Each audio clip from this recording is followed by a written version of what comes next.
November 8 meeting of the Williamsburg City Council will come to order. Ms. Burcham, would you call the roll, please? Mr. Maslin? Here. Ms. Ramsey? Here. Mayor Freiling? Here. Vice Mayor Pons? Here. Mr. Zhang? Here. Before council, we have the proposed meeting minutes from September 24, October 4, October 5, October 8, October 11, and October 26. Mr. Mayor, I'll move to approve September 24th, October 5th, October 8th, October 11th, and October 26th meeting minutes. Second. Ms. Burcham? Mr. Maslin? Aye. Ms. Ramsey? Aye. Mayor Freiling? Aye. Vice Mayor Pons? Aye. Mr. Zhang? Aye. And I move to approve the minutes of October the 4th. Second. Mr. Maslin? Abstain. Ms. Ramsey? Aye. Mayor Freiling? Aye. Vice Mayor Pons? Aye. Mr. Zhang? Aye. Takes us to matters of special privilege. There's nothing listed on the agenda, but I would like to take this opportunity to recognize Susan Galvin, who's recently been promoted to Deputy Chief of the Williamsburg Police Department. Deputy Chief Galvin, would you mind standing just to be recognized?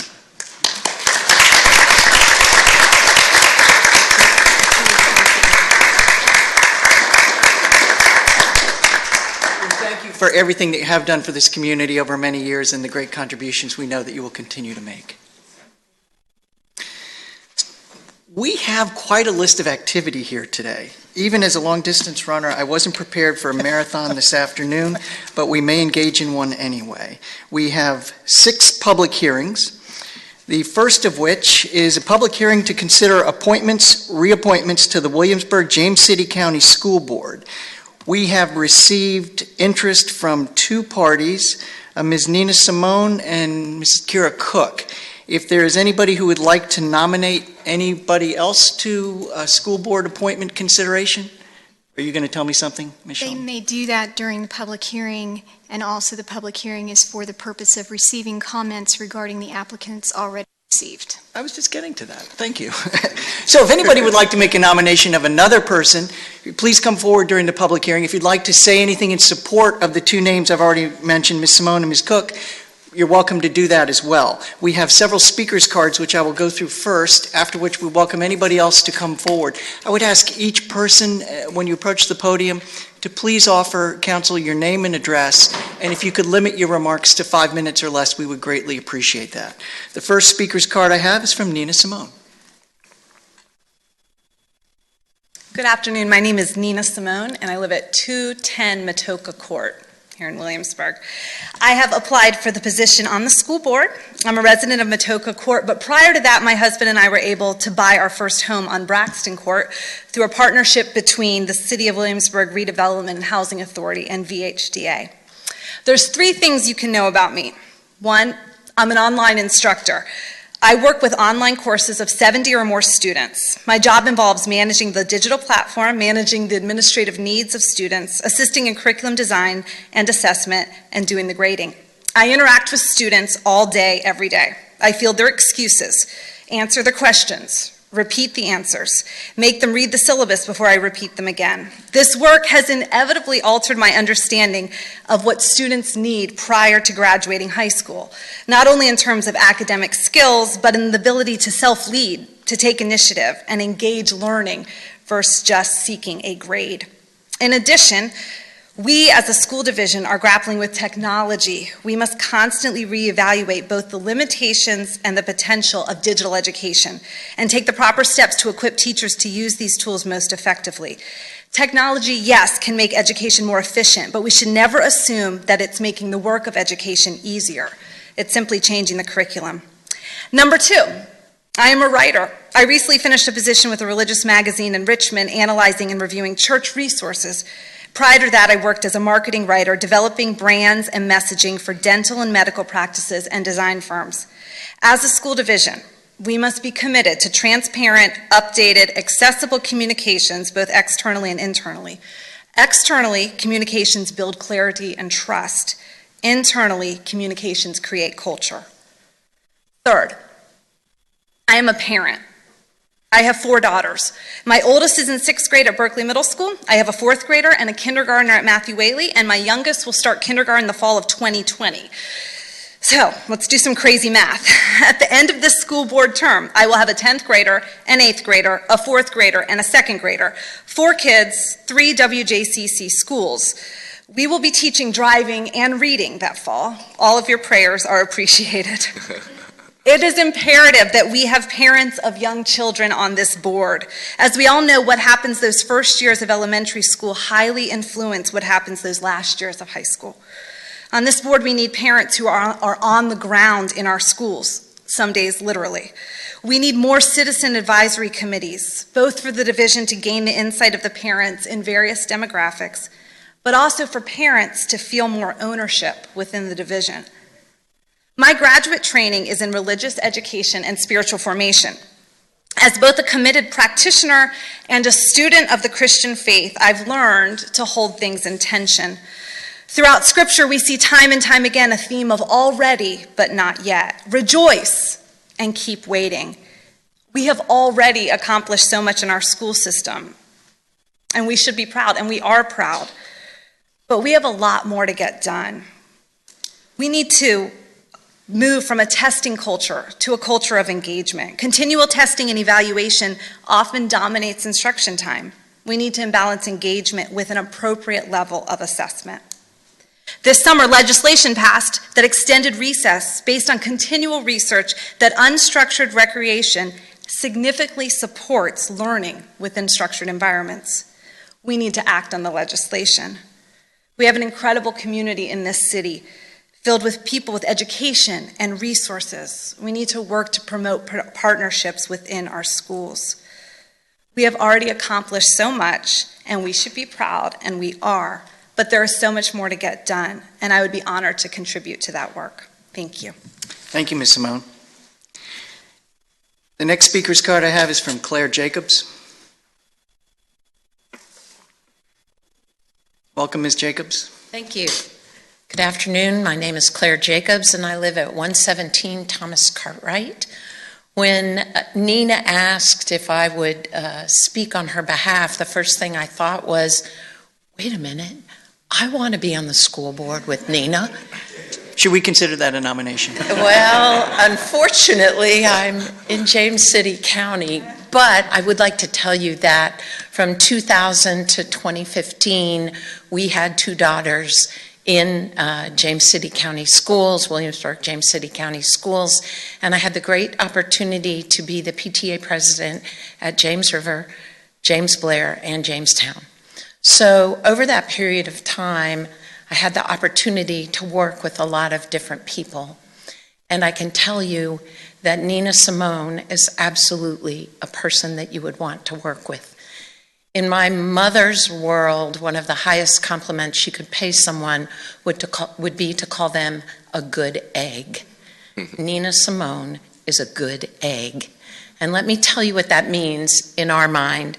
First of all, you get what you see. There is no pretense in Nina. She's very straightforward. I would also say she is a woman of great integrity. And so again, there's that honesty, openness, and a strong moral code that drives what she does. Secondly, I would say she's a woman of humility. And with that humility comes a wonderful sense of humor that also is a bit self-deprecating. So she's ready to laugh at herself. And I've found over many years being on various committees, teams, boards with people, that is a really important quality, that ability to kind of laugh at oneself as well as what might be going on. That being said, she is as hardworking as anybody I know. I've known Nina for about 10 years, I guess, and almost as important as knowing Nina, I know her daughters. And I think a lot of times you get a sense of parents when you're around their children. And her daughters are delightful and well-spoken and creative. And I think much of that comes from their mother and their father. So I would absolutely advocate having Nina Simone as a school board member and would love the opportunity to serve with her myself. Thanks. Thank you, Ms. Jacobs. Next speaker's card is from Patty O'Neill. Welcome, Ms. O'Neill. Patty O'Neill, 264 Sir Thomas Lunsford Drive. Mayor Freiling, members of council, I'm here this afternoon to speak in support of Kira Cook's reappointment to the Williamsburg-James City County School Board as our city representative. I've been a city resident for 18 years, and I first met Kira in 2008 when our two children entered elementary school at Matthew Whaley just down the road. I think Kira has demonstrated a commitment to our community through our schools and through her service through a variety of committee and boards on which she has served, including president of the PTA Council. She was always one to encourage others to become informed and engaged on issues of importance to us as residents of the city. As she has served on the school board, I have found her to be responsive to her constituents and willing to be a resource to help others navigate the system on questions and concerns that they have. She listens, asks important questions, and is solutions-oriented. Kira understands organizational governance and the critical partnership that must be present between board members and staff leadership. She builds strong working relationships with stakeholders across the community, and I have personally benefited from the opportunity to work with her in her school board role and in my role as a member of the WJCC Schools Foundation Board of Directors. Kira is passionate about public education. Her priorities are to ensure that our students, teachers, and schools thrive, and that our school division continues to be an asset for the Williamsburg community. For these reasons, I support her reappointment. Thank you, Ms. O'Neill. The next speaker's card is Reverend Dr. Reginald Davis.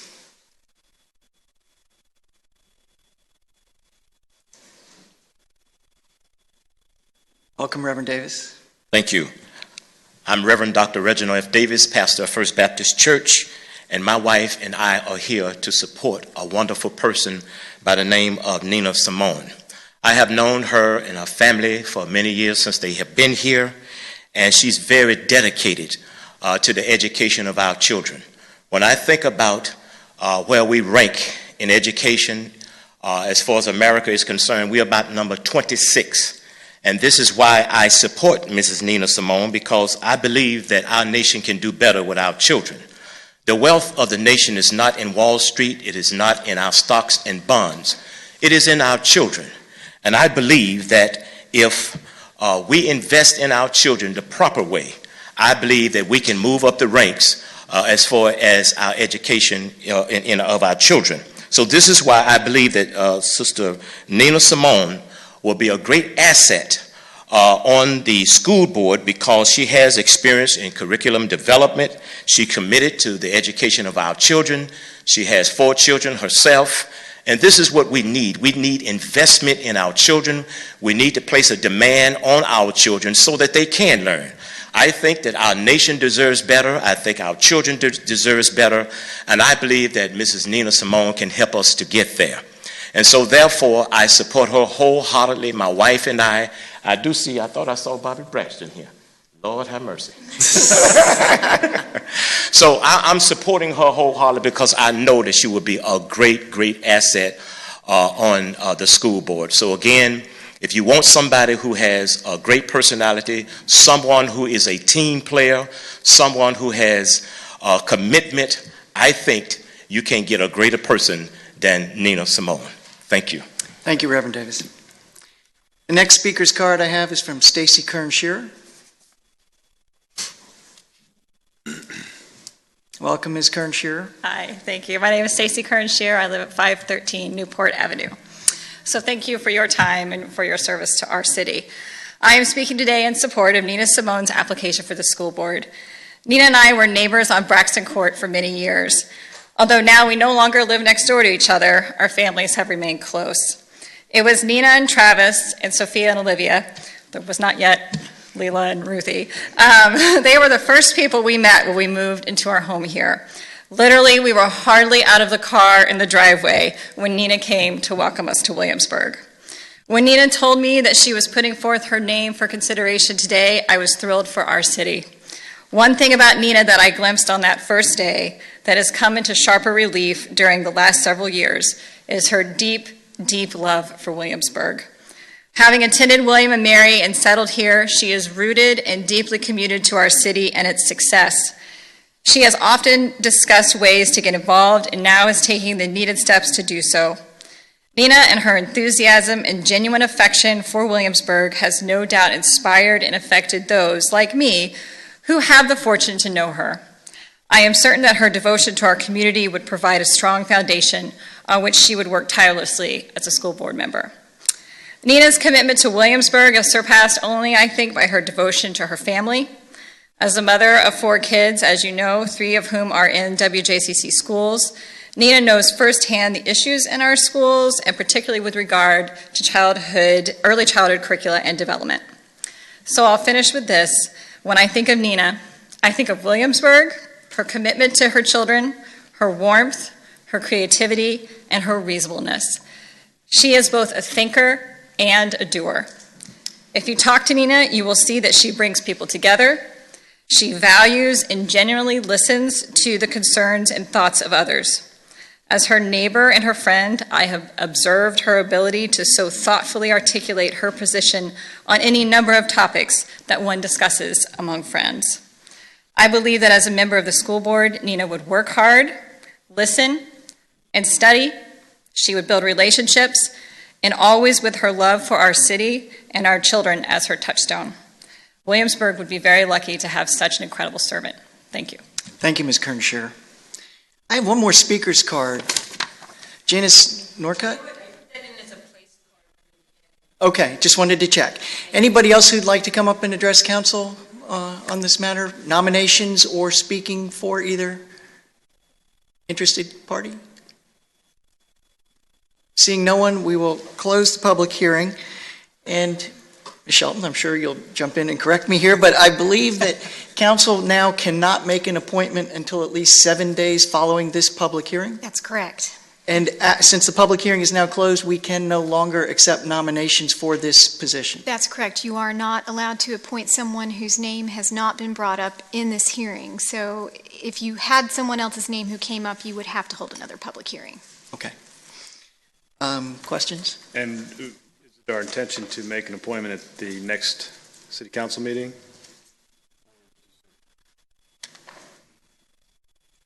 Mr. Trivett is nodding his head yes. That was my understanding from council, was that your desire was to do that in December. And the reason is because we're trying to coincide our appointment to match the training periods for the members of the board. And it is possible if council meets before then, it could happen at that point, as long as it's not within the next 7 days. The next public hearing is PCR 18-018, consideration and approval of text changes updating section 21 to 29B3B of the zoning ordinance to increase the maximum fine for misdemeanor convictions of a zoning violation from $1,000 to $2,000 and increases to the maximum fine for failure to remove or abate the zoning violation after conviction from $1,500 to $2,000 for succeeding 10-day periods as outlined in proposed ordinance 18-14. Ms. Murphy, you're going to handle this? Yes, sir. Thank you. Mayor Freiling and members of City Council, at the 2018 General Assembly session, they enacted House Bill 709, which requires updating Section 2129B3B of the zoning ordinance to increase the maximum fine for misdemeanor convictions of a zoning violation from $1,000 to $2,000. And the bill also allows the increase in the maximum fine for failure to remove or abate the zoning violation after conviction from $1,500 to $2,000 for succeeding 10-day periods. Planning Commission held a public hearing at their October the 17th meeting. No one spoke at the meeting. Planning Commission recommends to City Council approval of the text changes updating Section 2129 as outlined in proposed ordinance 18-14. I'll be happy to answer any questions you may have. Questions for Ms. Murphy before we open the public hearing? I have a question. Thank you, Ms. Carolyn. I'm curious, what is the procedure that planning goes through and codes compliance goes through when assessing zoning violations? When we assess zoning violations, usually we send out a notice of violation to the applicant, to the person, the property owner. We give them a certain amount of time to comply. If they don't comply within that time frame, then staff talks with the city attorney, and the city attorney and staff determines which way to go with it. We have an option of doing the misdemeanor. We also have options of civil penalties. So based on input from the city attorney, it determines which way we proceed with the zoning violation. And in terms of working with the property owner that's in violation, I don't need an exact number, but generally, how large are those caseloads? Does the city issue a lot of these zoning violations? We probably issue 10 to 15 a month. Mm-hmm. And then in terms of moving forward with that, from my understanding how Virginia does it, the judge sets the violation fee. Is that correct? That's correct. I need to clarify, however, that zoning violations are generally civil. That's a decision that City Council made a long time ago, and so we do not generally pursue a criminal violation. The only time that we would do that pursuant to the city code is when someone is injured as a result of the zoning violation. Right. And this is coming with the understanding that this is a mandate from the General Assembly, so we can't really do too much here, but from my personal perspective, kind of coming from the law school and doing the note topic that I'm doing on excessive fines, I just want to make sure that we take a reasonable effort in terms of working with the landowners who have procured these zoning violations, and no doubt they have violated something in our code, but to make sure that we are working with them before just slapping fines. That's correct, and very seldom we have a lot of court cases. I think we probably don't have a handful a year that we actually take to court. And just to clarify one more time, this change only applies to the criminal fine, not to the civil fine. So you are not increasing the civil fine by adopting this ordinance. It is only the criminal fine, which, quite frankly, I haven't used because we have not had a situation where it arises. It is a just in case there is such a serious violation that someone is hurt as a result of it. There needs to be a meaningful penalty. Right. Thank you. And Mr. Zhang, to your point, I would add that in my time with Williamsburg, I've been very impressed with the lengths to which the staff goes to resolve zoning violations before ever having to make it to court. Right. I think that the staff's doing an excellent job to help people who find themselves in this position resolve the situation quickly and to their benefit. Oh, we're blessed. Thank you. Questions for Ms. Murphy? No questions, thank you.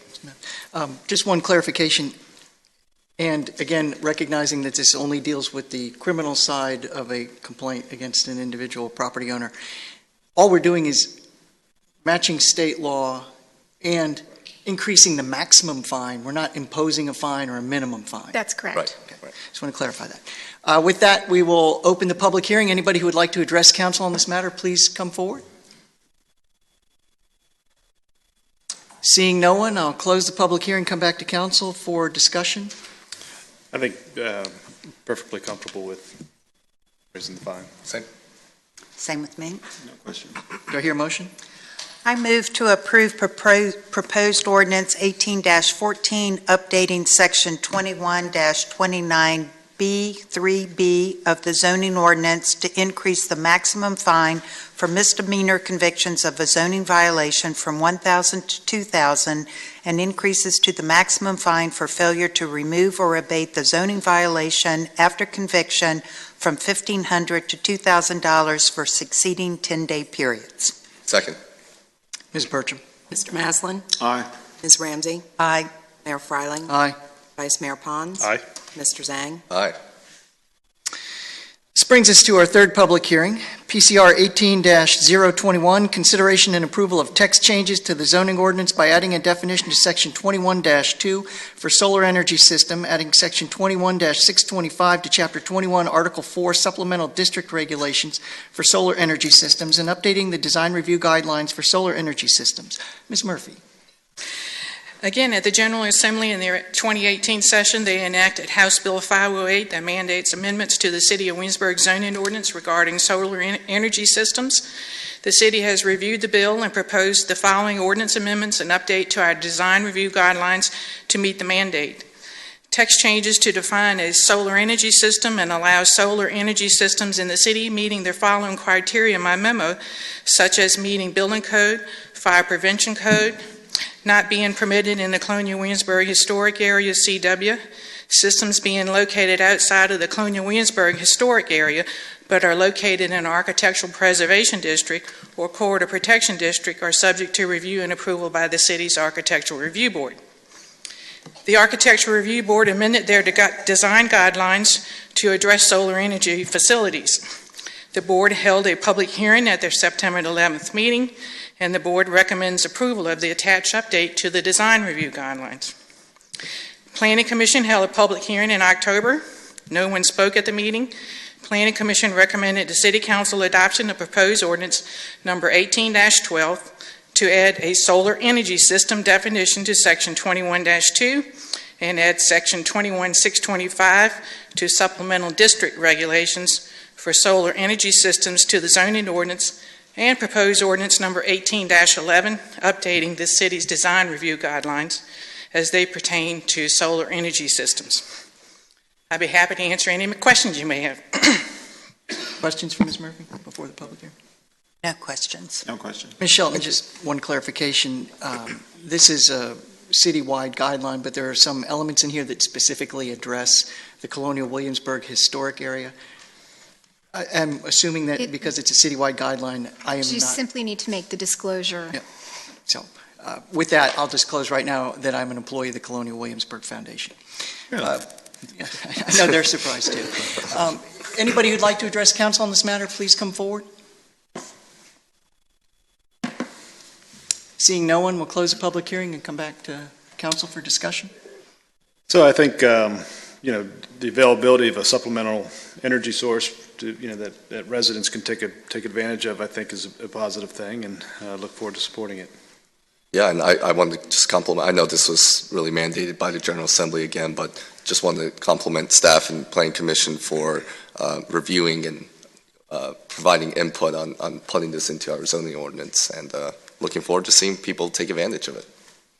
I was just going to say the same, that it appears that it's been well reviewed by the staff to take into account our particular and unique situation, so I'm fully in support of it. I appreciated the lively discussion at the Planning Commission meeting. And I'd just like to add, a few months ago, there was a presentation at the Neighborhood Council of Williamsburg on solar panels and use in residential facilities. The college is actively engaged in exploring opportunities for greater solar energy use in their buildings. They have engaged the assistance of a nonprofit that's happy to work with people in the Williamsburg community who are interested in determining whether or not their house would work with solar. Not every house does because of the way it's situated and the roofs and the trees. But if anybody's interested, I'm sure city staff could help make a referral there. Do I have a motion? Yes, Mr. Mayor, I move to approve proposed ordinance 18-12 to add a solar energy system definition to section 21-2 and add section 21-625 to supplemental district regulation for solar energy systems to the zoning ordinance, and approve a proposed ordinance 18-11 to update the city's design review guidelines as they pertain to solar energy systems as recommended by Planning Commission. Second. Ms. Burcham? Mr. Maslin? Aye. Ms. Ramsey? Aye. Mayor Freiling? Aye. Vice Mayor Pons? Aye. Mr. Zhang? Aye. Our fourth public hearing today is PCR 18-022, consideration and approval of a request by St. Bede Catholic Church to construct 2 additions to provide handicap accessible restrooms at 520 Richmond Road. Welcome, Ms. Burke. Good afternoon. St. Bede Catholic Church is proposing 2 accessible restroom additions, a 71 square foot addition on the Harrison Avenue Street facade and a 69 square foot addition on the Richmond Road facade. The church currently has no accessible restrooms. The restrooms for the building are located in the basement and are only accessible from the exterior of the building down the stairs at the rear of the building. The applicant applied for and received a special exception from the Board of Zoning Appeals at their August 7th meeting to construct the additions within the setbacks of the church. The applicant's statement was enclosed in your packages. These 2 additions create no additional seats in the sanctuary, and therefore no additional parking is required. The property is adequately served with essential services such as streets, drainage facilities, fire protection, public water, and sewer facilities. The additions were reviewed by the ARB and the Site Plan Review Committee and recommended for approval. The proposed project is in harmony with the adopted comprehensive plan and the intent and purpose of the zoning ordinance. The proposed use is in harmony with the character of the adjacent properties and will not result in the destruction, loss, damage, or damage of any feature determined to be of significant ecological, scenic, or historic importance. This project is designed and sited so that it will not hinder or discourage appropriate development or use of properties surrounding it. The Planning Commission held a public hearing on October 17th, and other than the applicant's representative, no one spoke. At that meeting, the Planning Commission voted to recommend to City Council approval of the special use permit for St. Bede's Catholic Church to construct 2 additions on the church as shown in the attached conceptual site plan containing 2 accessible restrooms at 520 Richmond Road. I'm available if you have any questions, and the applicant's representative is also present. Questions for Ms. Burke? No questions. With that, we'll open the public hearing and ask anybody who would like to address council to please come forward. Seeing no one, I'll close the public hearing, come back to council. So my general thought is that, happy to hear that St. Bede's is taking on some extra effort to make sure that all their parishioners have accessible bathrooms accessible to them through this application. So, Yeah, I concur and I support the SUP. Same with me, and also the way that they've been cited into the existing church, I think really blends in quite well. I concur. Do I hear a motion? Let me get back. Would you like for me to make it? Yeah, I got it. I move to approve PCR 18-022, a special use permit for St. Bede Catholic Church to construct 2 additions on the church to provide handicap accessible restrooms as recommended by Planning Commission. Second. Ms. Burcham, would you call the roll, please? Mr. Maslin? Aye. Ms. Ramsey? Aye. Mayor Freiling? Aye. Vice Mayor Pons? Aye. Mr. Zhang? Aye. Even though it came as a surprise to Mr. Pons, I'll mention again that I am an employee of the Colonial Williamsburg Foundation, and as such, I will be refraining from participation in discussion of or voting upon the next 2 public hearings. So I'll ask Mr. Pons to please take over. Thank you, Mr. Mayor. So we have next PCR number 18-023, consideration approval for text amendment to allow outdoor special events in the Museum Support District, MS, with a special use permit. Ms. Murphy. Vice Mayor Pons and members of City Council, the Colonial Williamsburg Foundation is proposing to create an outdoor event venue at the Palace Farm sites located at 100 Visitor Center Drive. The site is over 42 acres with approximately 21 acres currently developed. This is a 2-part request, with the first part a proposal to amend the zoning text to require a special use permit for outdoor special events in the Museum Support MS District. The second part of the request is for a special use permit to allow outdoor special events at this location as shown on the screen. Types of venues proposed for this area include live concerts and festivals, live stage theater, outdoor lecture series, outdoor movie nights, and pop-up food and beverage festivals. Temporary facilities proposed include a stage, grass seating for up to 5,000 attendees, portable restroom facilities, food and beverage tents, and food trucks if the zoning ordinance is amended to allow food trucks in other locations in the city.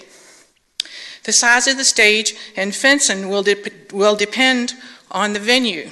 An example of the type of venue proposed is the Funhouse Fest event currently held on the museum lawn. For certain events outside, food and non-alcoholic beverages are proposed within the venue. If alcoholic beverages are allowed, they will be restricted to those purchased on site and inside the fenced venue.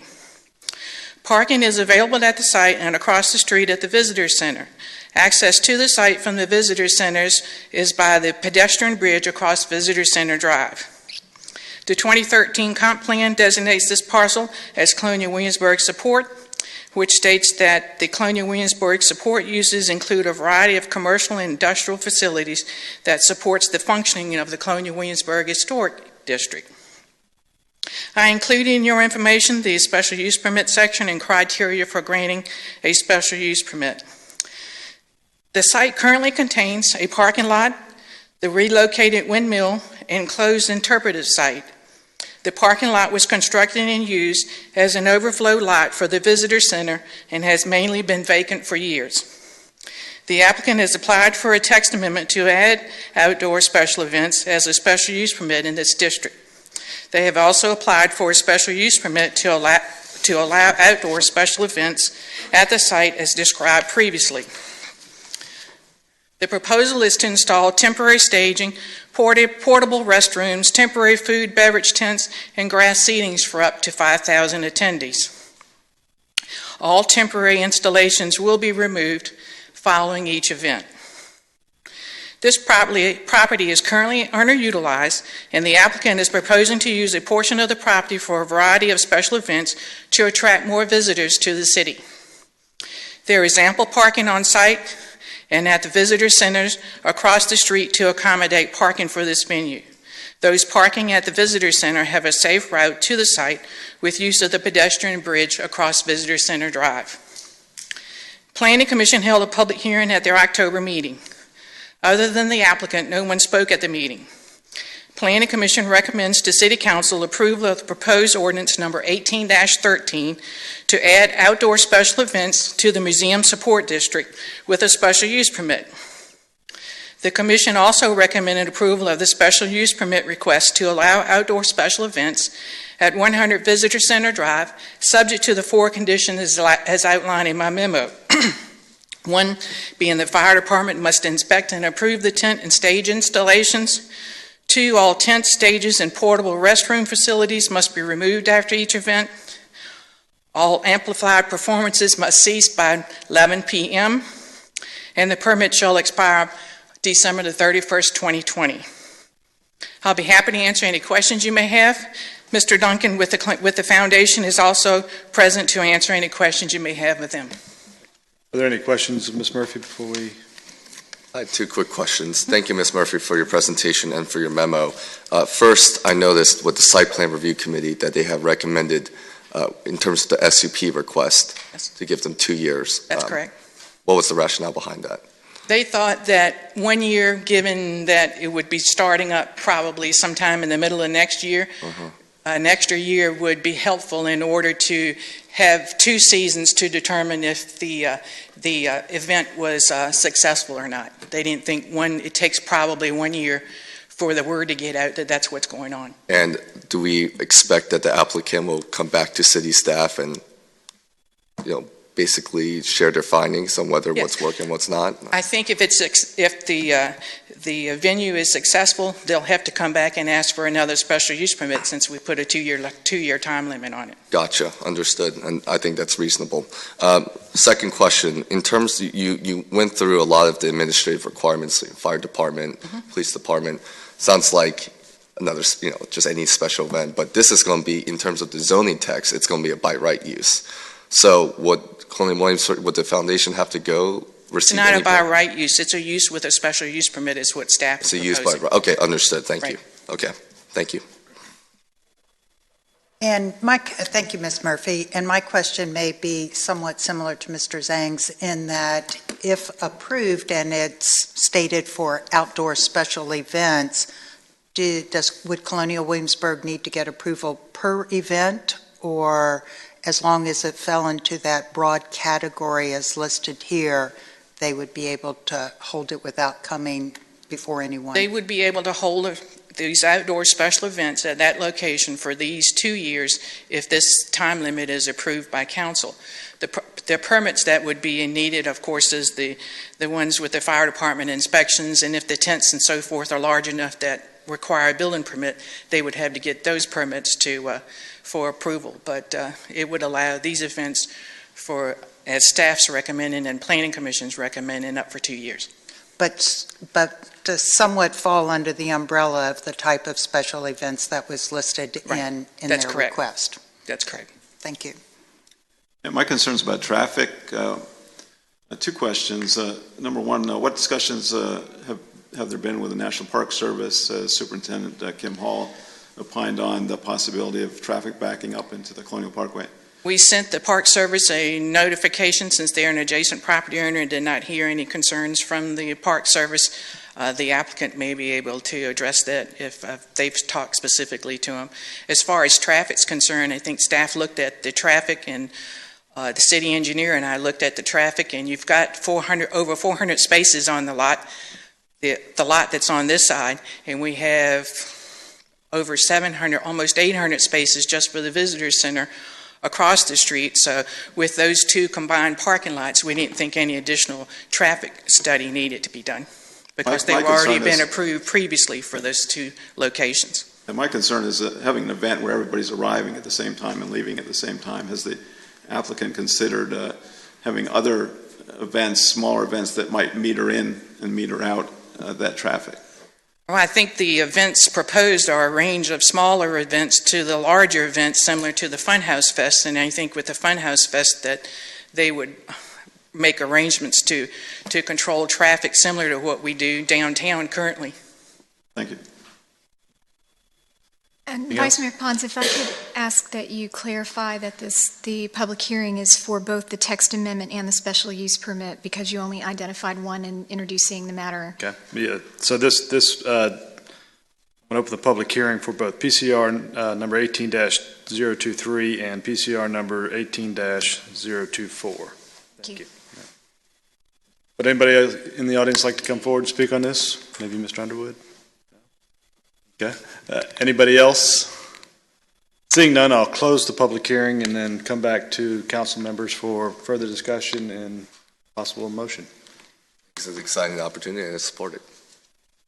I support it as well. I think it provides another opportunity to broaden our brand, as we've talked about, into different areas of the city and different types of events. I support it. Bless you.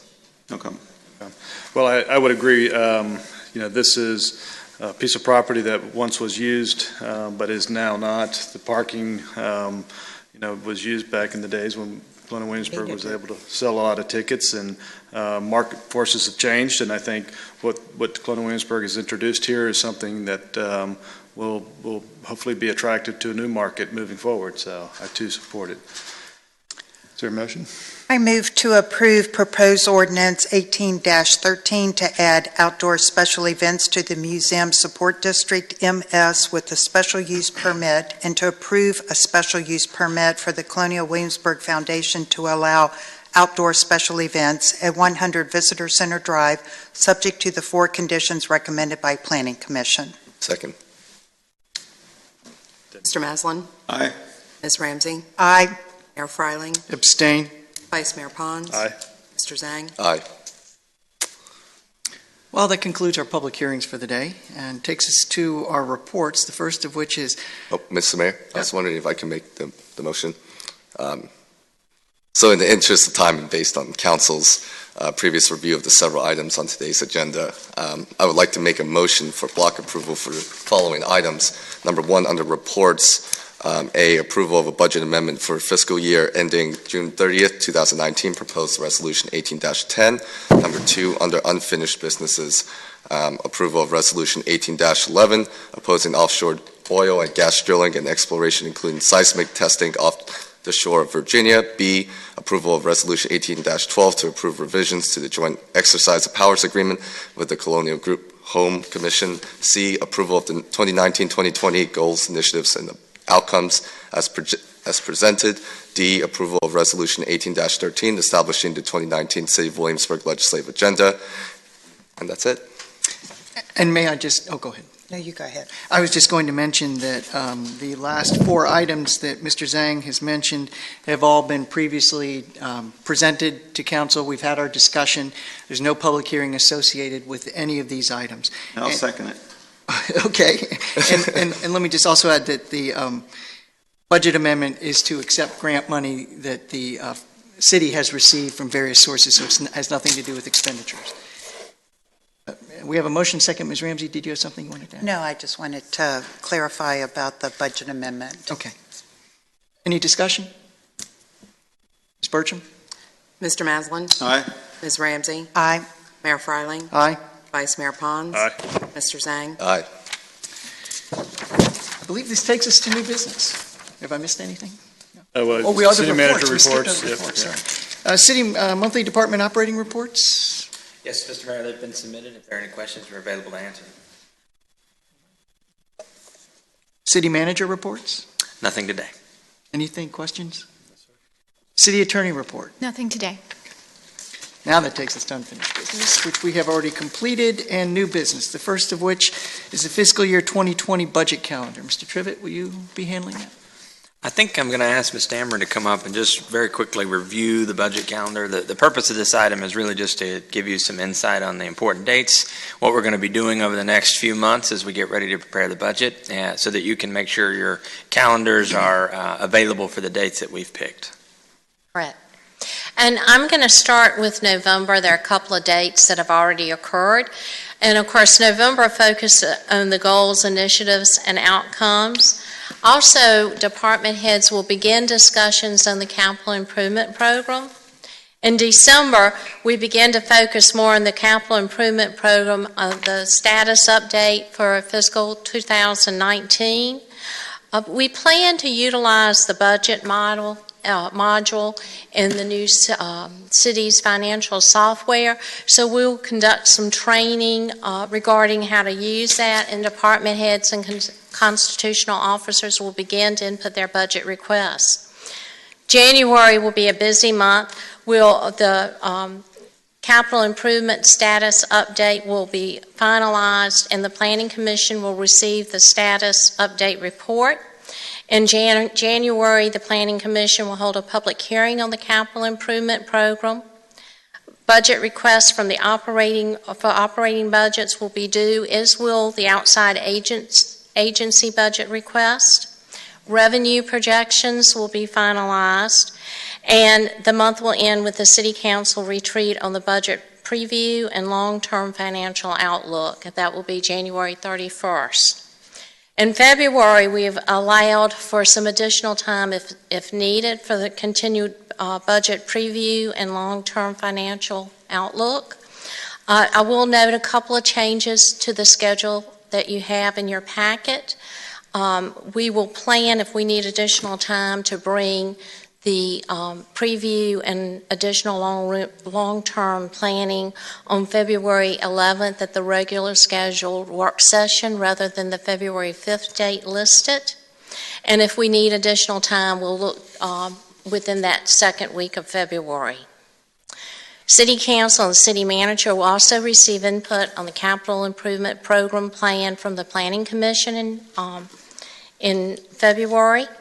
And then in March, we'll have the joint meeting with the James City Council Board of Supervisors, City Council, and the School Board. That date's to be determined. City Council work session, we'll take a look at the outside agency request. We'll also in March have advertisements for any rate increases and related public hearings if necessary. And also the budget synopsis and a notice of public hearing on the proposed budget will be advertised, and the proposed operating and capital improvement budgets will be delivered to City Council and the press.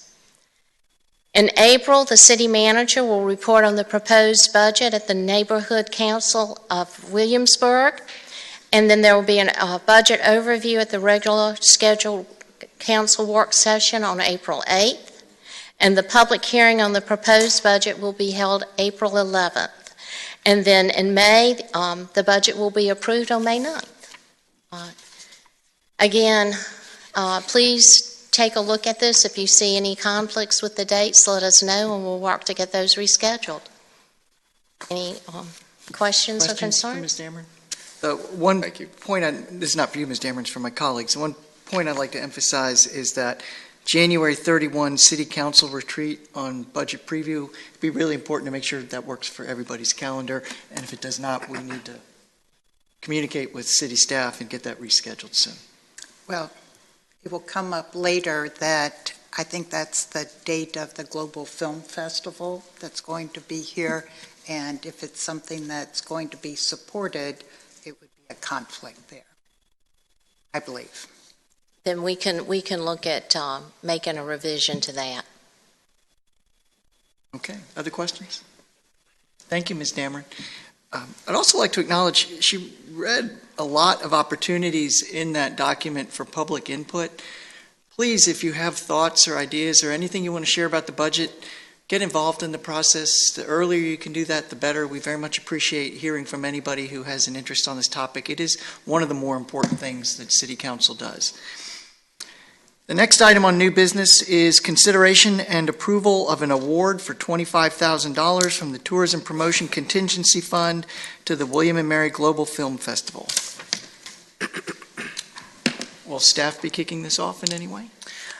We certainly can. You know, the City Council has for some time been obviously promoting tourism event creation inside the city and in the region.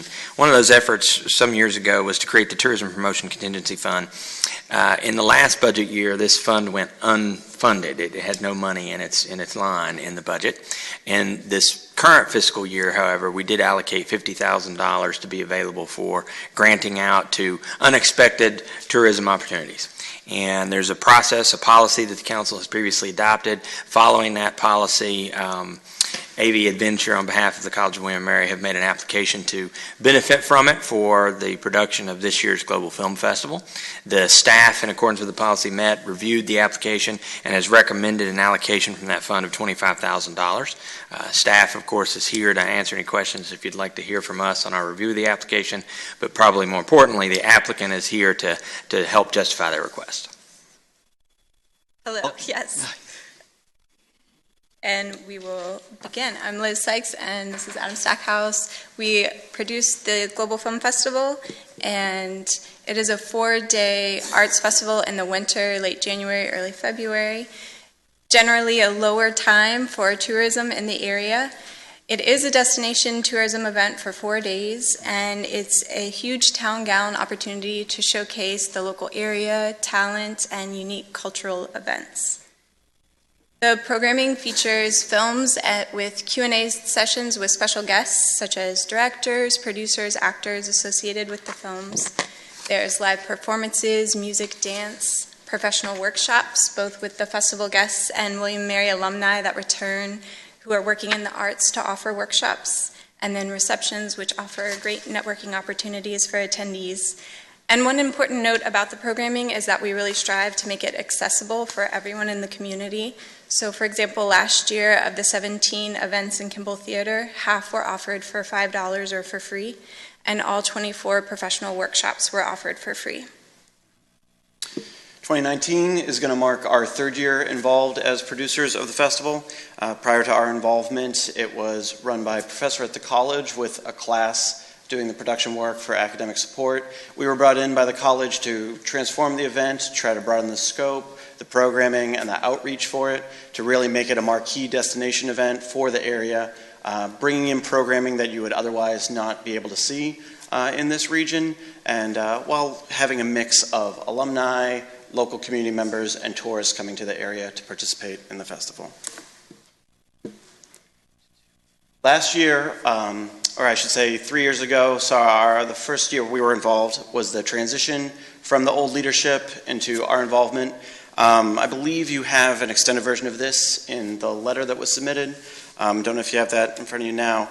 In the second year, we saw a massive increase in student attendance. It was our goal last year to get the students on campus to attend more than they ever have. It was up 384%, in great part because we made tickets to all student programming free. We also took advantage of some new marketing to students on campus to really get the word out there.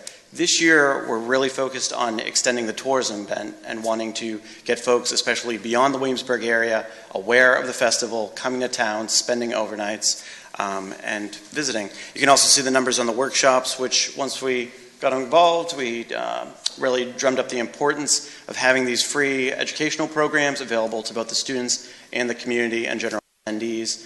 We've continued to expand that and would like to do so both in the number of sessions and the attendance of those sessions. And as Adam was saying, our focus is really on growing this as a tourism event, which brings us to our funding requests from the city. The intention with the funding is to put it towards marketing and programming. In the past 2 years, our marketing budget has been just over $3,000, so this funding will help have an enormous impact on our ability to promote the festival within the region. Our marketing plan includes advertisements in regional media outlets, radio ads, online, targeted social media campaigns, cross-promotion with local entities like the Chamber, the Virginia Film Office, and continued promotion through our sponsorships, partnerships with our sponsors. In terms of programming, our intention is to bring a guest with more name recognition, which would bring more attention to the festival, generate more interest, and raise the overall profile of the event in terms of the type of guests we're able to bring. And because the festival is operated on a break-even basis, sponsorships are essential to helping the festival grow and continue to offer programming at low costs and for free for the community. With this funding, the city will become one of the main sponsors of the event. Here are the other sponsors that have been with the festival for many years. And in addition to these sponsors, we have program sponsors, individual donors, and partnerships with local businesses where they offer special promotions to festival attendees, which we promote in our print program and pre-festival slides during the 4-day festival. Again, our hope is that people will enjoy not only the festival, but all of the things Williamsburg has to offer while they're here attending the Global Film Festival.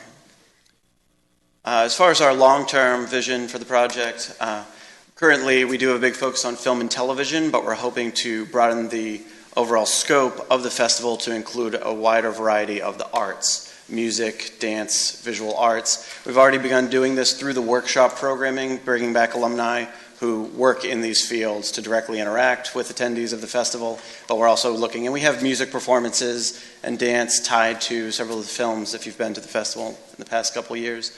But we're looking to broaden this to the entire programming lineup of the festival.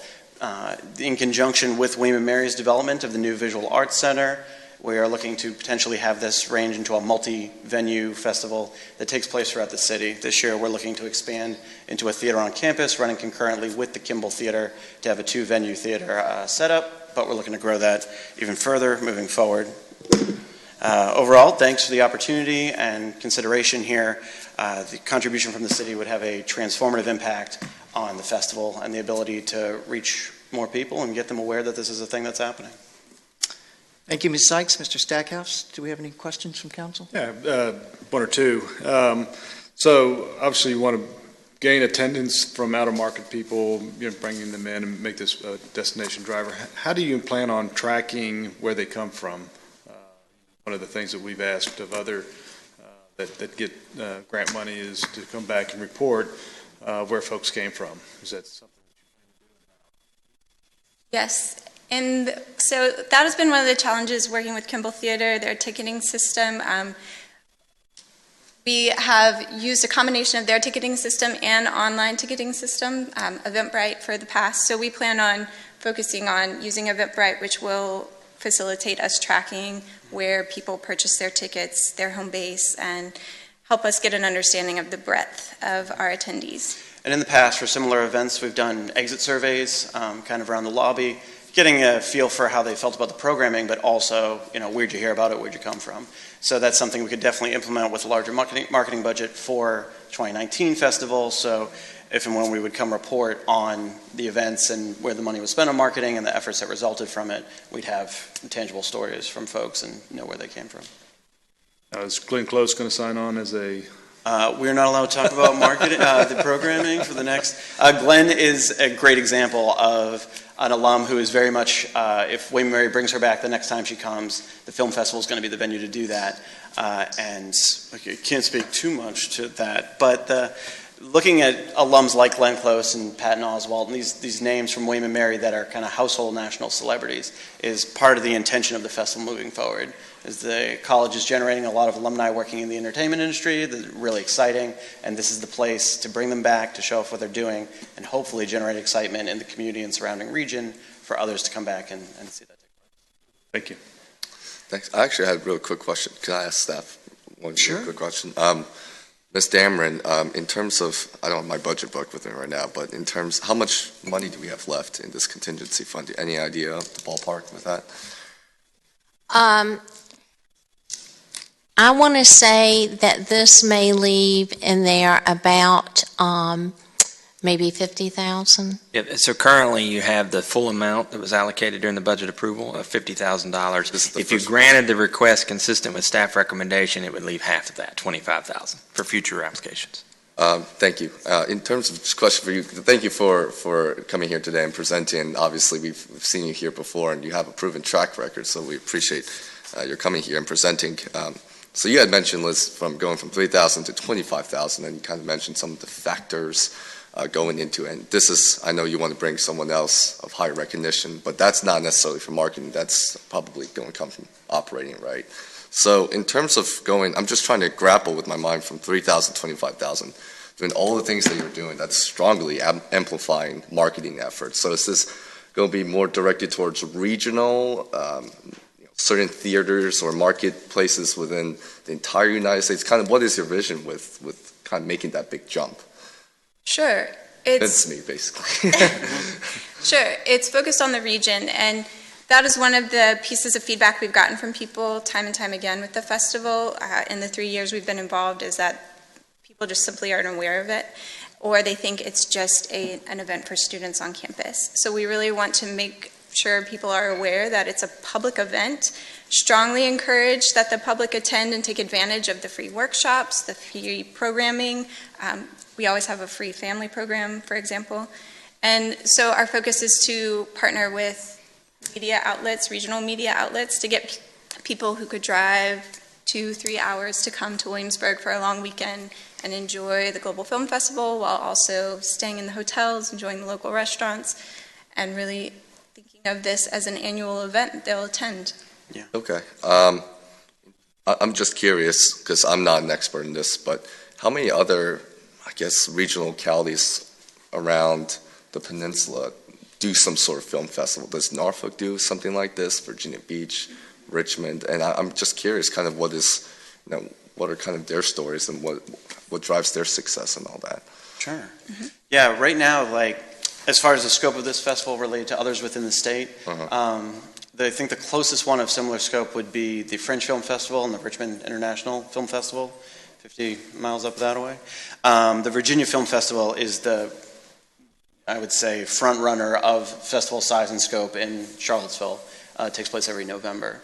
To the best of my knowledge, if you are a film festival person looking for that in Virginia, you're going to go to Charlottesville or you're going to go to the D.C. area for the main events. There's some with kind of niche markets that have long-standing, very specific demographics they target to, but there's nothing like this in our general area, and especially at this time of year. Okay, thank you.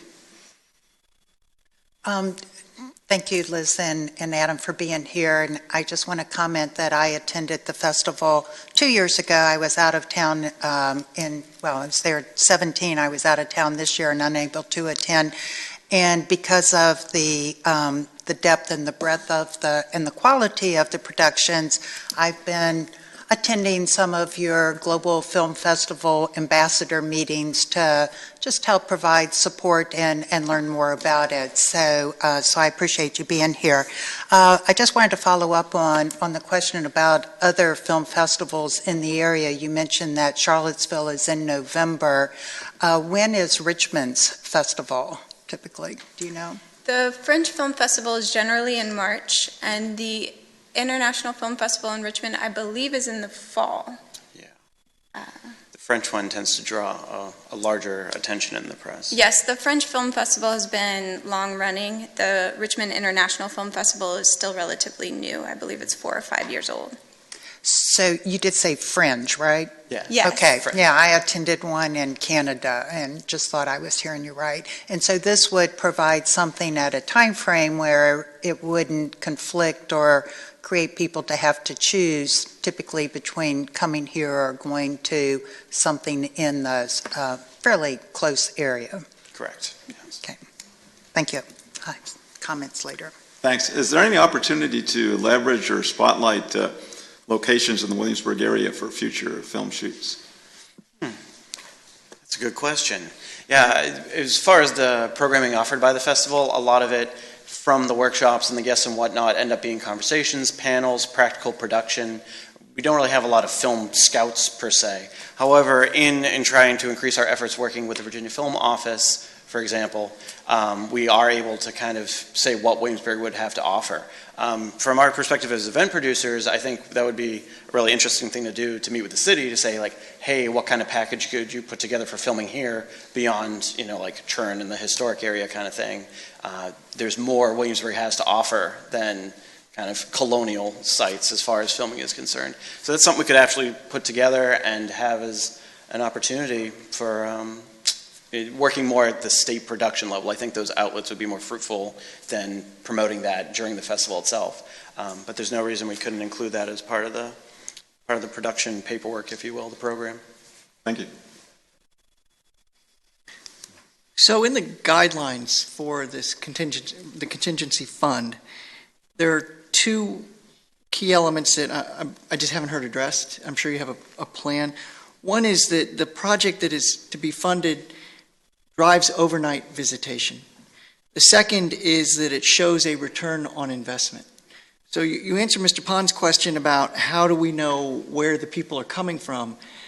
How do we measure the impact on overnight visitation, and consequently, how do we determine the return on investment? Well, that is something we can partner with the hotels on. We can provide information on, in terms of festival guests, how many hotel rooms are used for those. We mentioned that in our letter, just in terms of special guests that we bring back. For alumni, last year we had 19 present workshops, and we provided lodging for all of them as part of their modest compensation for them returning to campus. So we will partner with hotels to track what guests come to the Global Film Festival in future years. Mm-hmm. We've also had partnerships with local businesses and restaurants over the years, and that's something that could be quantified to the degree to which those businesses were willing to report to us how many people came in and took advantage of the promotions they put up for festival ticket holders. So it's show us a ticket, get a discount, come through our restaurant, and we've interacted with about a dozen businesses per year on that regard, and are looking to expand it greatly. Hopefully designing this and promoting it in such a way that come to town and point people to hotel and restaurant opportunities as part of the actual promotion.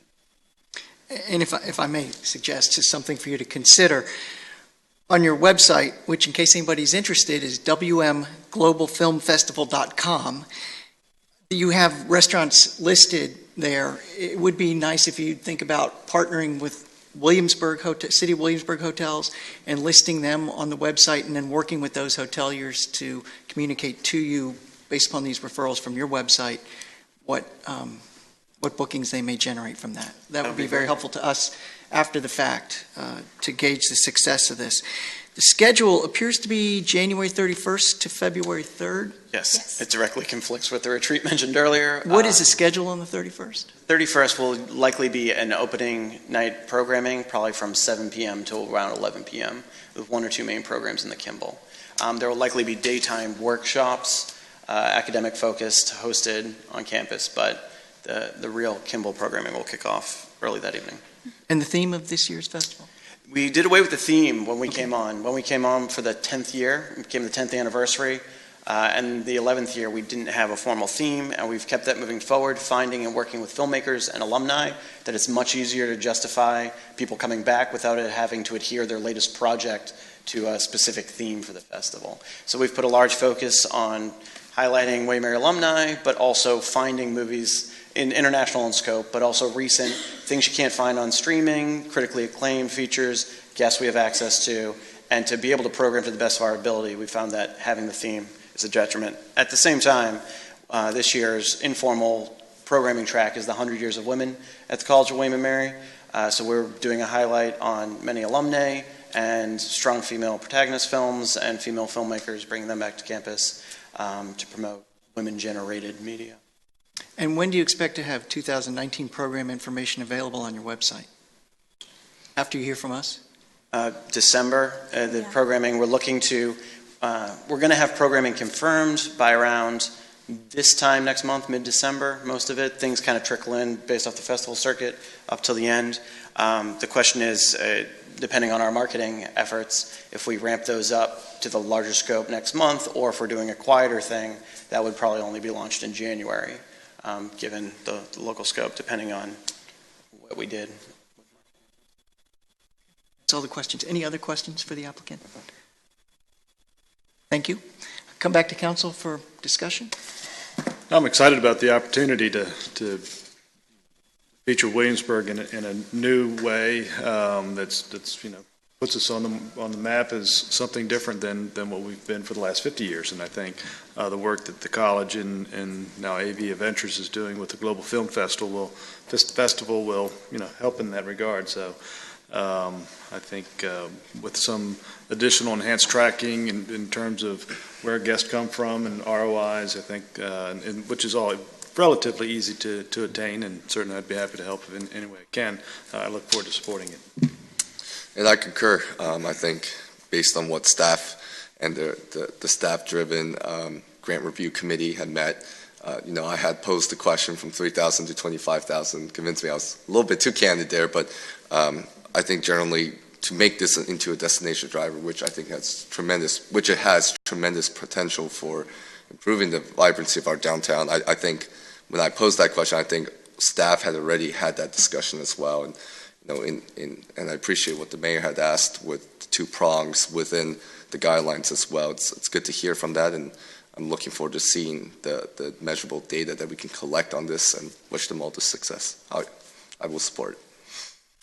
And as I mentioned, I attended a couple years ago and was very impressed with the breadth and depth and the quality of presenters and alumni who were involved with the various films. And like Benny said, I think it can be another destination driver, particularly in a time period when we're looking for ways and means to broaden the tourism product, and it all takes place inside. So if the weather's not good, we're okay there. And I also think that the increased funding allows them to get the word out in a lot of different ways, which we haven't had before, and also to offer some collaborations, whether it be with restaurants and hotels. And I think that's a good win-win for the city overall. No further comments.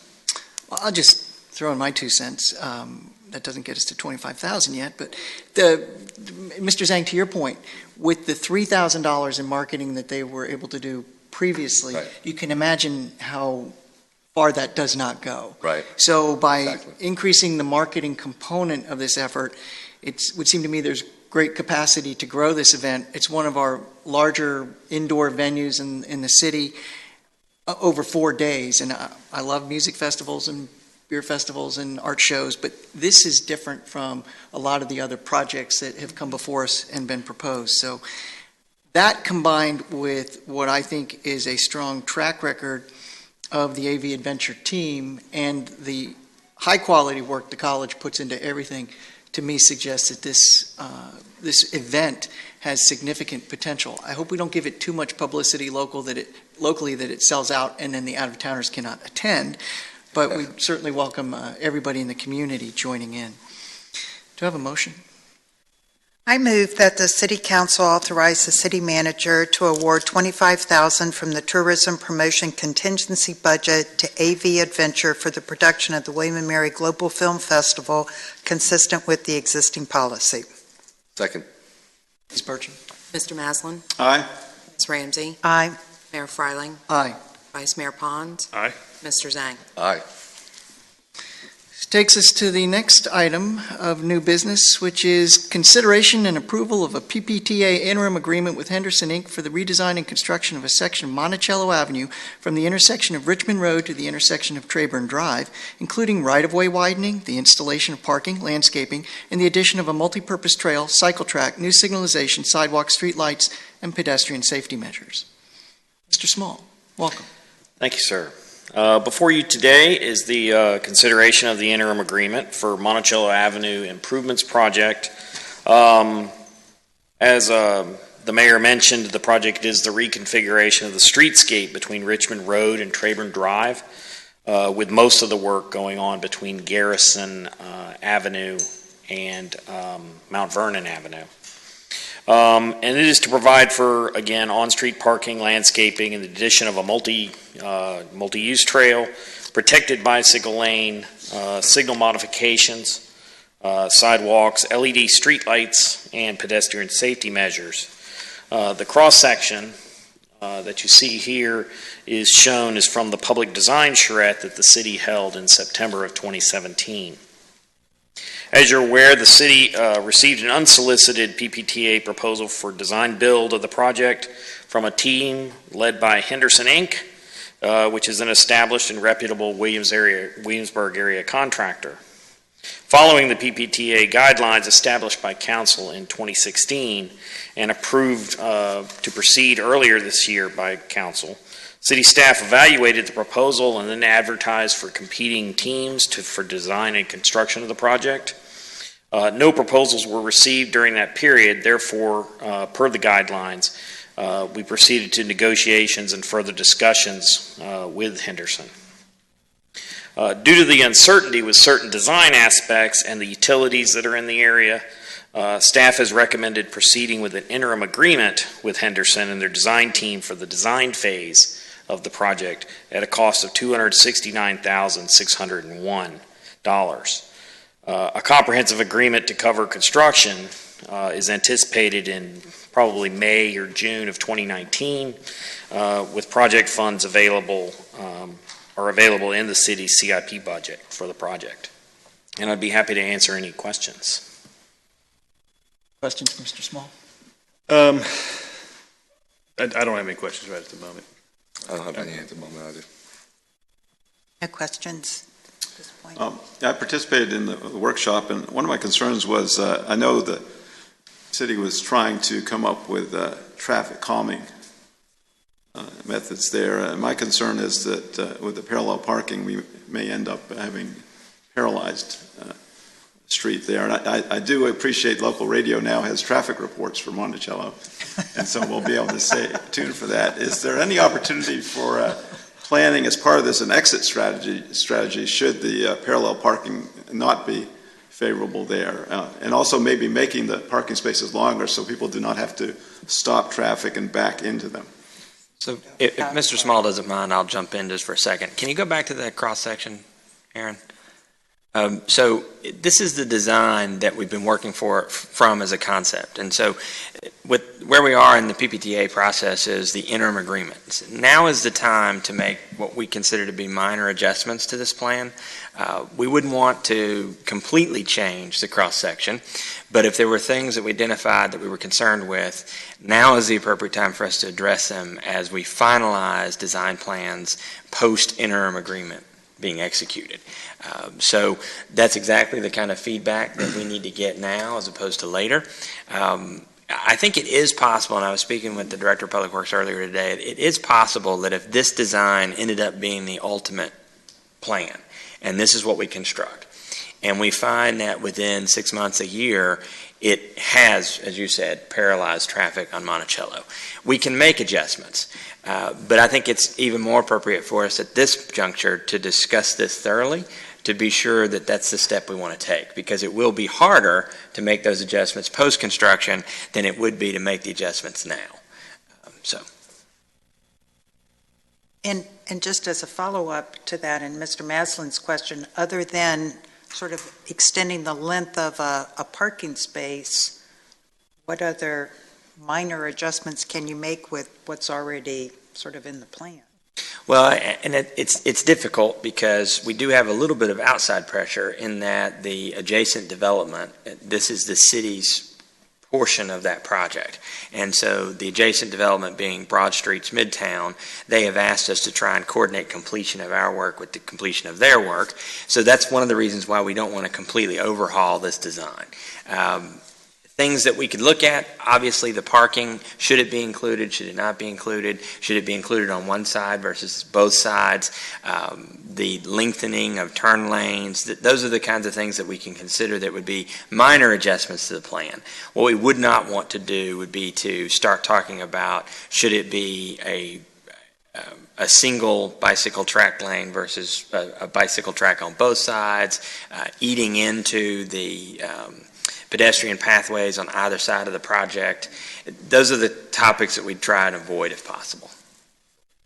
So can you show on the map where the parallel parking would be again? Is it from Garrison? Basically, the parallel parking is along, for the most part, it's on both sides of the road, along the frontage of what is currently the Monticello Avenue, or the Monticello Shopping Center. So I don't think it extends much beyond that to the south or to the west on the south side of the road.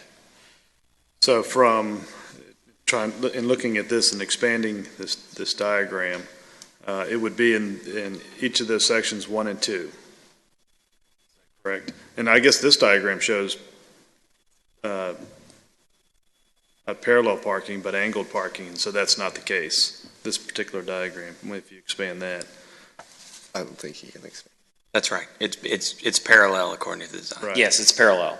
So it's in the, okay. So in sections 1 and 2 is where the parallel parking would be.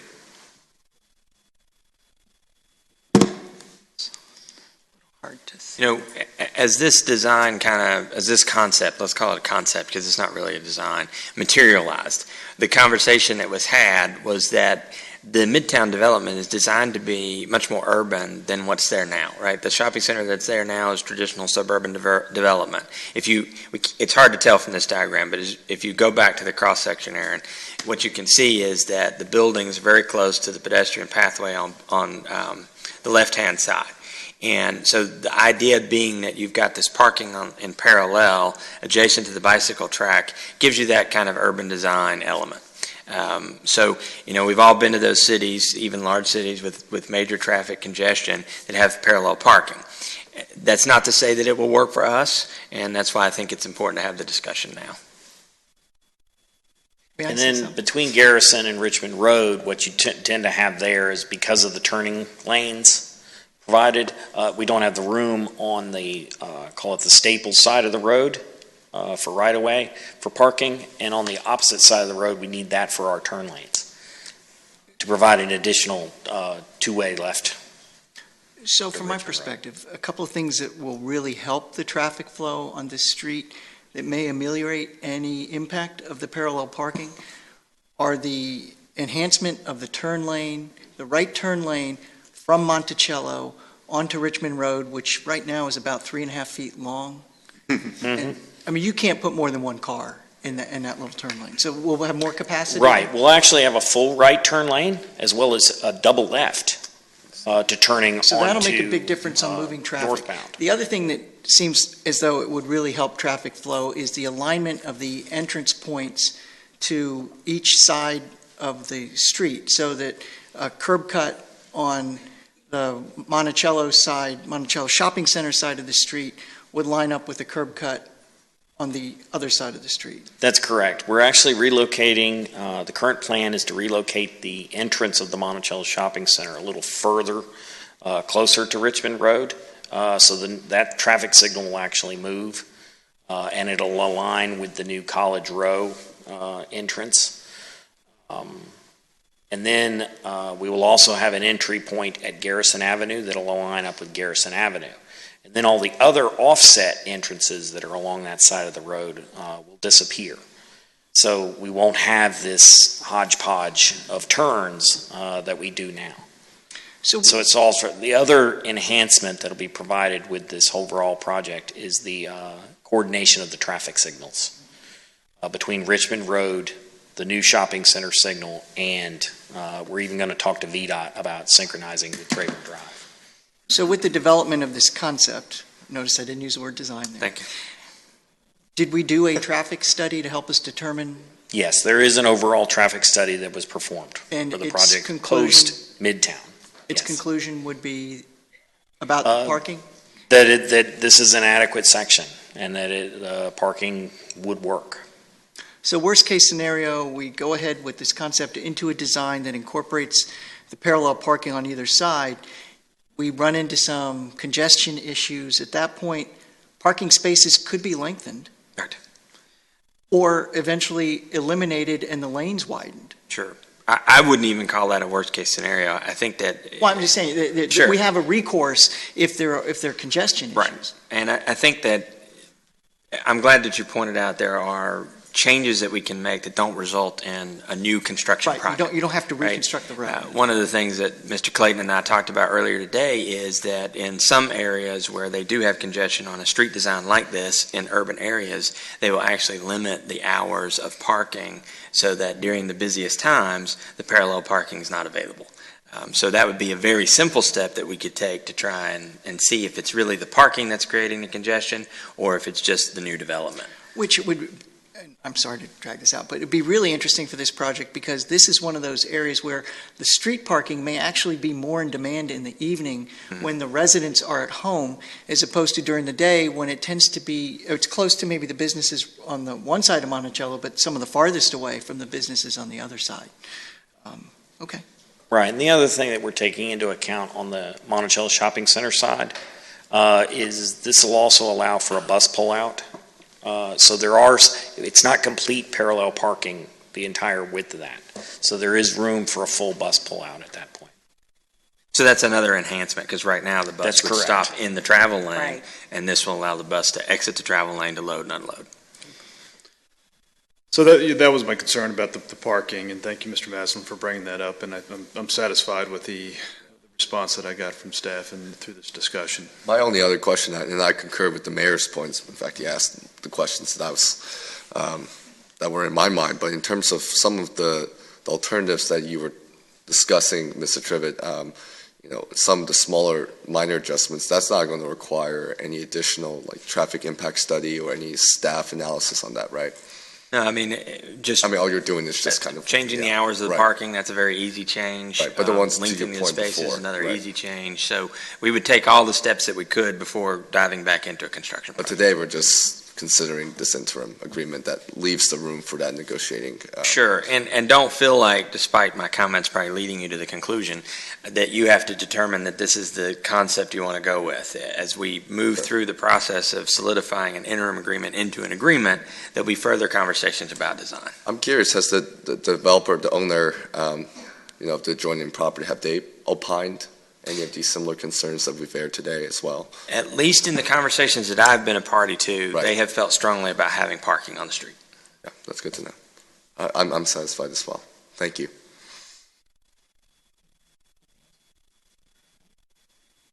I'd just like to add that Henderson Construction is also doing, or Henderson Inc., is also doing the construction of the Midtown Row Shopping Center. So having the same contractor doing both the street work and the site work and the overall construction seems to me to have great benefit as far as coordination. It's a great benefit. It does allow for a lot of easy coordination. And they're a local business, and they do great work in this community. Right. Do I hear a motion? I move that City Council authorize the interim city manager to execute the PPTA interim agreement consistent with the staff recommendation. Second. Ms. Burcham? Mr. Maslin? Aye. Ms. Ramsey? Aye. Mayor Freiling? Aye. Vice Mayor Pons? Aye. Mr. Zhang? Aye. The next item of new business is the appointment of Deputy Clerk of Council, Sandy Felico. It's good to see that Ms. Felico's here so that we know that she's in concurrence with this. At least I assume you are. Just like to check before we do this. Mr. Mayor, I'd move to appoint Sandy Felico to serve as the Deputy Clerk of Council. Second. Before we vote, I just want to say thanks to Ms. Bertram for coming on board. Thanks to Ms. Felico for everything she's done for us over the past several years. I'll withhold my thanks to Mr. Trivett for his stellar duties as a clerk. It was at times a lot. They were trying times, I know. Ms. Bertram, would you call the roll, please? Mr. Maslin? Aye. Ms. Ramsey? Aye. Mayor Freiling? Aye. Vice Mayor Pons? Aye. Mr. Zhang? Aye.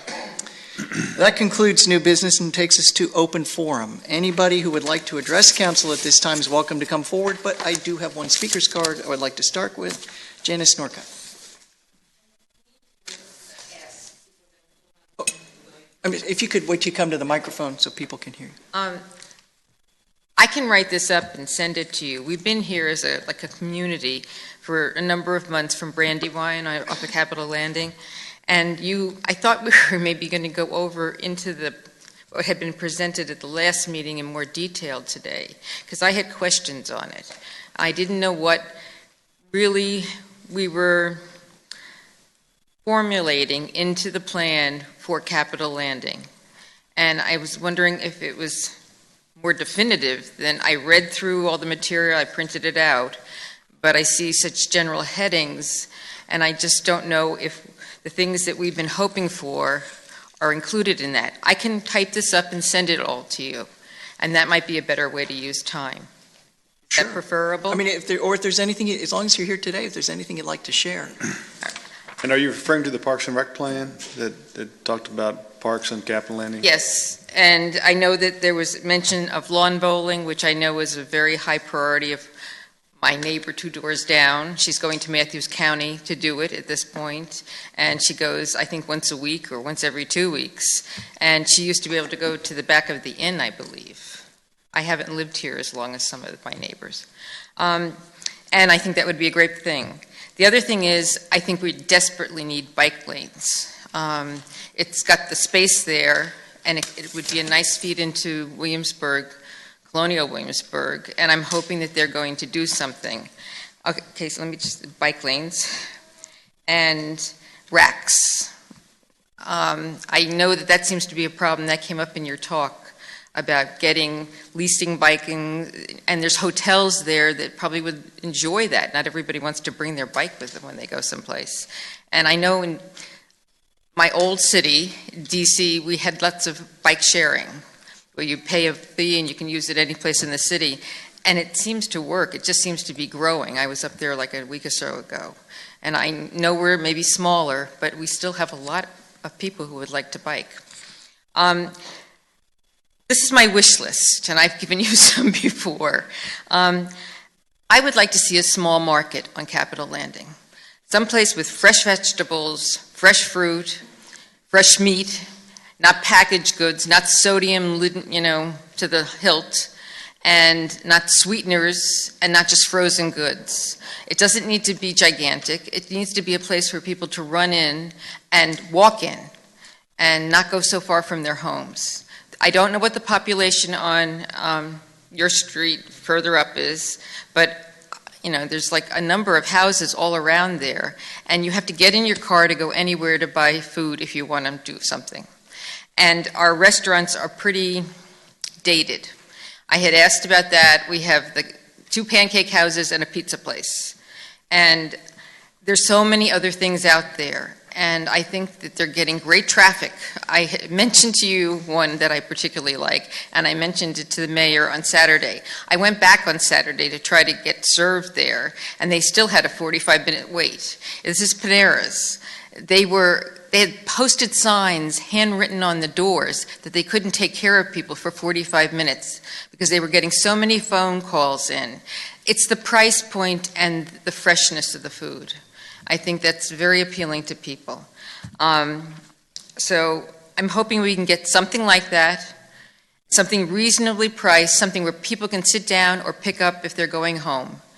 Bike lanes, traffic light. I didn't understand on the plan if the traffic light would eliminate 2 right turns onto Capitol Landing, and I actually don't know the name of the road that comes in there, but it goes into the Pancake House. And there was a traffic light proposed there and mentioned, not this last time definitively to me, but another time, and there was funding. That was at your 4-hour meeting in the other building. And I'm wondering, is that coming? I've almost been hit by the people who are racing down the yield sign. And then you have people that are turning still right, 2 rights, if you get up there and you don't know exactly where you're going. Are we putting in a traffic light or changing those lanes? Is that still discussed, in discussion? If you could just direct your comments to I'm council. sorry, And okay. then once you're done, if you want to write everything up, we'll have staff contact you. Okay.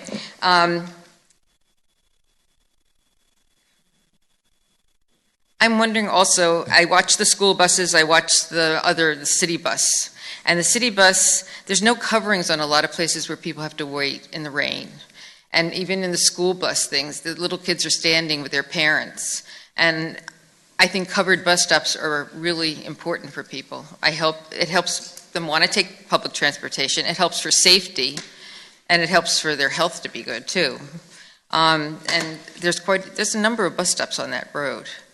And I'm also wondering if students that are a certain age, do they get passes to take the school bus? I should have asked that at another time, but I'll put it in my letter, okay, so that they can get to other jobs if they need them. Affordable housing. I don't think that's in the plan for Capital Landing, but I think condos are lacking in Williamsburg, and that's a first way in for people to get into housing and a last way out if you don't want a 3-bedroom house and 3 or 4 baths. And I think the city is deficient in that category, and it would be wonderful to have it, and to have it for city employees to have some kind of a program. A lot of cities have the thing where they have forgivable loans, and it keeps their people close to where they work and makes them a part of the community. And I think that would be, I'm a real estate agent, so I know it's important, and I know DC had a lot of first-time buyer programs and city employee programs, and it was helpful to people who worked there. I have the lawn bowling. I also, in the stores that are left on the other side of the DMV, which I don't know what's happening with that, I wish there would be a library drop-off. I know that you're going to extend the library, but in the meantime, it would be nice if people could order books online and drop them off there who live locally. And it also would be nice if those stores are empty, and I don't know, if there would be a reading room for small children to go to on Saturdays there, run by the library. That's this is a wish list. I just think it would be helpful to the children, to the parents, and to the community. That's it. Thank you, Ms. Norcott. Thank you. Would anybody else like to address council in any manner? Now's your chance. Seeing no one, we'll close the open forum. I believe we have 2 items for closed session. We do, sir. I move to go into closed session pursuant to Section 2.2-3711 of the Code of Virginia for the purpose of discussing one personnel matter per subparagraph 1 concerning employment contract, and then one matter per subparagraph 8 for the purpose of consultation on specific legal matters requiring the provisions of legal advice by counsel concerning conflict of interest. Second. We have a motion and a second. Ms. Bertram, would you call the roll, please? Mr. Maslin? Aye. Ms. Ramsey? Aye. Mayor Freiling? Aye. Vice Mayor Pons? Aye. Mr. Zhang? Aye. Council will take a brief break and reconvene in closed session.